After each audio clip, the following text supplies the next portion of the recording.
Hello viewers, travellers এবং Riders, আশা করি সবাই অনেক ভালো আছেন, নিরাপদে আছেন এবং নিরাপদেই ট্রাভেল করছেন। আজকে আপনাদেরকে একটা ওয়াকিং ট্যুরে নিয়ে যাব। আমার চ্যানেলের নাম ওয়াকিং স্যামস ট্রাভেল, এবং আমি যদি ওয়াকিং করে আপনাদেরকে না দেখাই তাহলে তো আসলে চ্যানেলের সার্থকতাই থাকলো না। তো চলুন, আজকে আমি আপনাদেরকে ওয়াকিং ট্যুরে নিয়ে যাচ্ছি কলকাতা মার্কুইস স্ট্রিটে। আমি এখন আছি মার্কুইস স্ট্রিটে, এবং আমি পুরো মার্কুইস স্ট্রিটটা হেঁটে আপনাদেরকে দেখানোর চেষ্টা করব আসলে এই মার্কুইস স্ট্রিটে বাংলাদেশি ট্যুরিস্টদের জন্য কি কি আছে, বা একজন বাংলাদেশি ট্যুরিস্ট হিসাবে আপনার যেই চাহিদাগুলো থাকে একটি ভিন্ন কান্ট্রিতে গেলে তার কি কি আপনি এই মার্কুইস স্ট্রিট এবং মার্কুইস স্ট্রিট সংলগ্ন কলিং স্ট্রিটে আপনি পেয়ে যাবেন।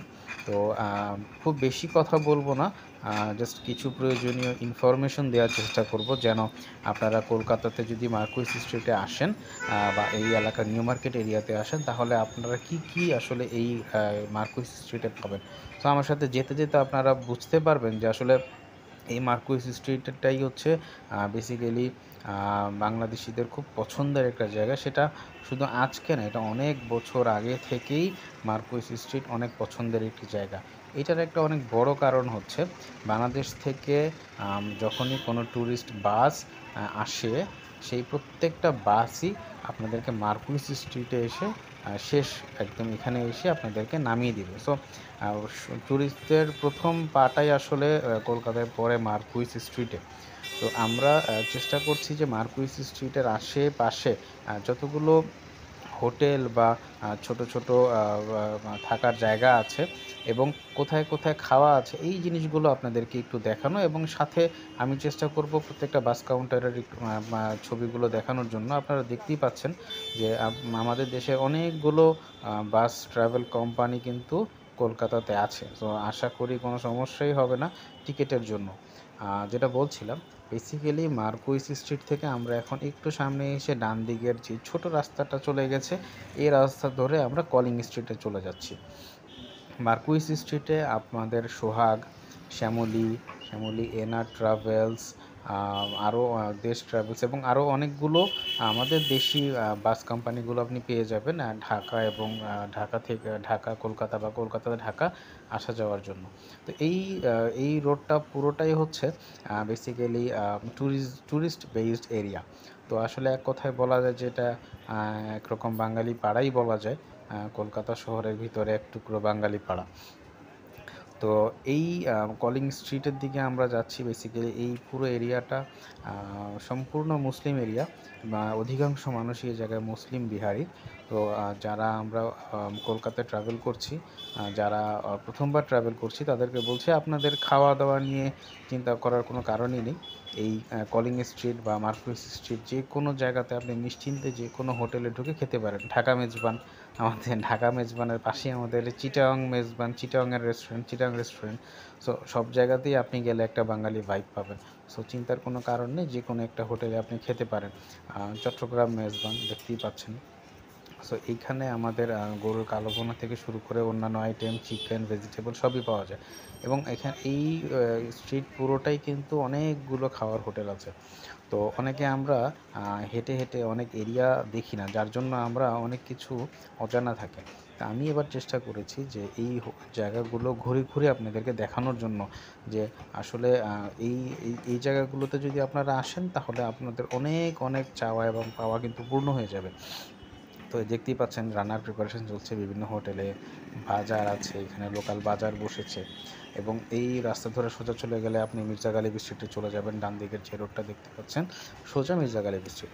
তারপর আমরা সোজা যাচ্ছিলাম, এবং আমি আশেপাশে আরও কয়েকটা হোটেল দেখাবো। এই এরিয়াতে প্রচুর খাওয়ার হোটেল আছে এবং খুবই ভালো ভালো খাওয়ার হোটেল আছে, যেগুলোতে আপনি সকাল থেকে রাত পর্যন্ত যে কোনো সময় গেলে আপনি খাওয়া পাবেন, এমনকি রাত্র 12টা 1টা পর্যন্ত খাওয়া থাকে। এবং এই এরিয়াটা যেহেতু মুসলিম এরিয়া আপনাদেরকে বললাম, কেউ যদি কোনো কারণে অনেক বেশি সময়ের জন্য বাসা ভাড়া করে থাকেন, আপনি চাইলেই এখান থেকে মুরগি অথবা গরুর মাংস কিনে আপনি খেতে পারেন। আব্দুল হাদী বাংলা হোটেল, এই রেস্টুরেন্টটা আমি ডেফিনেটলি রেকমেন্ড করব আপনাদেরকে যে আপনারা যদি আসেন এখানে একবার খেতে পারেন। এদের পরিবেশও অনেক ভালো, খাওয়া দাওয়া অনেক ভালো, আমরা খেয়েছিলাম। আপনাদেরকে রেকমেন্ড করব, আপনারা যদি কলেজ স্ট্রিটে থাকেন অথবা মার্কুইস স্ট্রিটে থাকেন, মির্জা গালিব স্ট্রিটে থাকেন, যেখানেই থাকেন আপনারা চাইলে এই হোটেলটাতে এসে কিন্তু একবেলা খেতে পারেন, অথবা আপনি চাইলে 3 বেলাও এখানে খেতে পারেন। তো এরকম আরও অনেক অনেক অনেক হোটেল আছে কলিং স্ট্রিটে এই হোটেলটা। তো চিনতে কোনো অসুবিধাই হবে না, প্রত্যেকটা হোটেলই মেন রোডের উপরে কলিং স্ট্রিটে। তো আমরা হাঁটতে হাঁটতে দেখছিলাম। এবং আরও একটা বিষয় হচ্ছে যে এই স্ট্রিটে কিন্তু আমরা অনেক সময় ইন্ডিয়া থেকে চকলেট কিনি। তো এই স্ট্রিটে প্রচুর চকলেটের দোকান আছে এবং আরও অনেক কিছু ছোটো ছোটো সুভেনির টাইপের দোকান আছে, আপনি এখান থেকে যে কোনো কিছু কিনে নিতে পারেন। সো আমার এই ভিডিওটা করার মেইন উদ্দেশ্য ছিল যে আপনারা Marquis street, Mirza Ghalib street এবং এই কলিং স্ট্রিট, এই একটুকুর আশেপাশে যদি কেউ থাকেন, অথবা পার্ক স্ট্রিট এই আশেপাশে থাকলেও আপনারা চাইলেই যে কোনো সময় এই স্ট্রিটটাতে এসে কিন্তু আপনাদের সকালের নাস্তা, দুপুরের খাওয়া এবং কি রাতে ডিনার সহ কিন্তু করতে পারেন। সো খাওয়া নিয়ে কোনো চিন্তাই করবেন না, প্রত্যেকটা হোটেলই হচ্ছে মুসলিম বিহারি।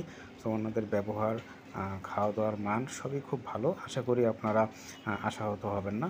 সো নিশ্চিন্তে আপনারা এই স্ট্রিটটা একবার ঘুরে দেখবেন। অবশ্যই আমি সাজেস্ট করব সর্বপ্রথম যে কোনো এরিয়াতে গেলে অবশ্যই ঘুরে ঘুরে দেখবেন কোথায় কী পাওয়া যায়, এবং এই স্ট্রিটটাতে আপনি নিশ্চিন্তে চোখ বন্ধ করে চলে আসতে পারেন।